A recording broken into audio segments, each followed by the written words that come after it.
Are you serious? Are you serious? Yes, Jerusalem is becoming a cup of trembling, which is exactly what the prophet Zechariah said would happen in Zechariah chapter 12.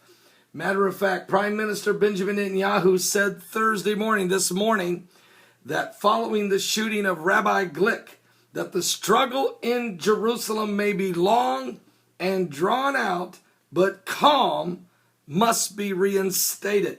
The Prime Minister held a special meeting on the shooting and increased in tensions and violence in Jerusalem. In attendance were his defense ministers, his security ministers, his head of the Shin Bet, the police chief, the mayor of Jerusalem, the IDF representatives, and other top officials. Benjamin Netanyahu opened the meeting by sending wishes to Rabbi Glick and thanked the police for quickly finding the terrorist responsible.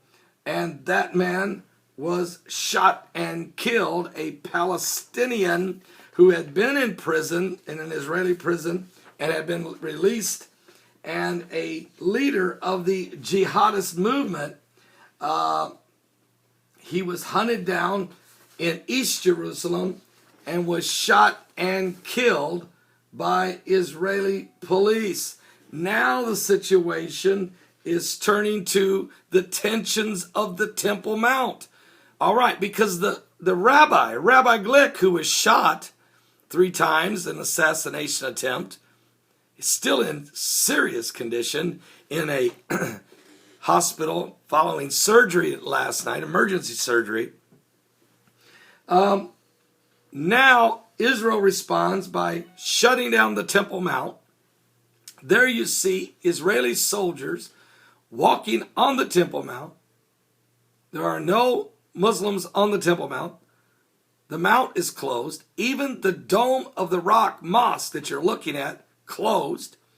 This has caused the Palestinian president, Mahmoud Abbas, to make a declaration of war against Israel, against Jerusalem, and has called on the Islamic nation to rise up against Israel. Are you serious? Now the Bible said this in Zechariah 12, 3 verses.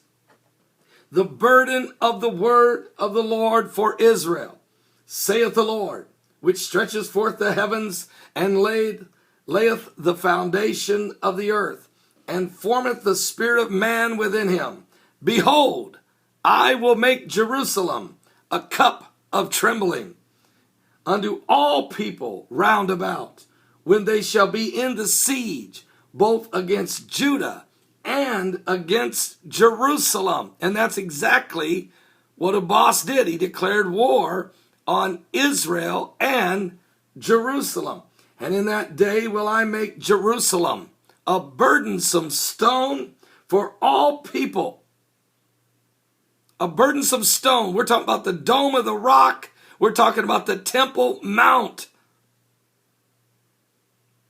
And he says, I will make Jerusalem a burdensome stone for all people.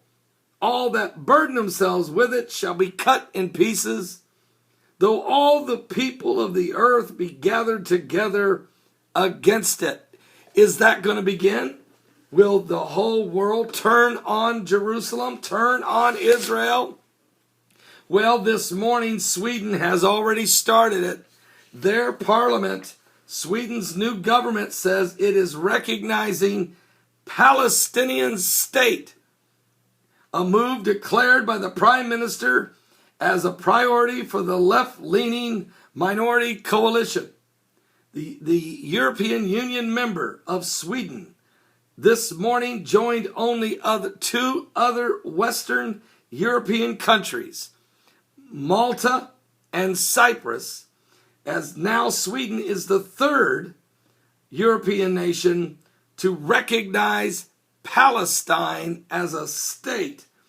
And of course, are willing to take this to the United Nations. So Israel is going to start seeing the domino effect. Now, wait a minute. Who shot who? It was the Palestinians who shot the rabbi. And the rabbi was the one leading the charge to allow the Jews to pray on the Temple Mount. And he was working closely with the Temple Institute in pushing for the rebuilding of the third temple. Adjacent to that building there, the Dome of the Rock Mosque. Jerusalem has become a cup of trembling. And Bible prophecy is continuing to unfold before our very eyes. 24 hours ago, we weren't even in this position at all. But this is today. Jesus is coming soon, folks. And if you just turn your Bible and read in Zechariah chapter 14, you will see there will be a war in Jerusalem. It'll look like Israel's going to lose even. Half the city will be falling into the wrong hands. But then the Lord returns and stands on the Mount of Olives, and an earthquake breaks it in half. Folks, we're getting close. The bride needs to make itself ready. And I'm going to say this to those of you who aren't saved. You really seriously need to start asking yourself, which way are you going? Which side are you on? And choose the Lord before it is too late. Give your life to Jesus Christ. We're running out of time. Pray for the peace of Jerusalem. Shalom. Shalom.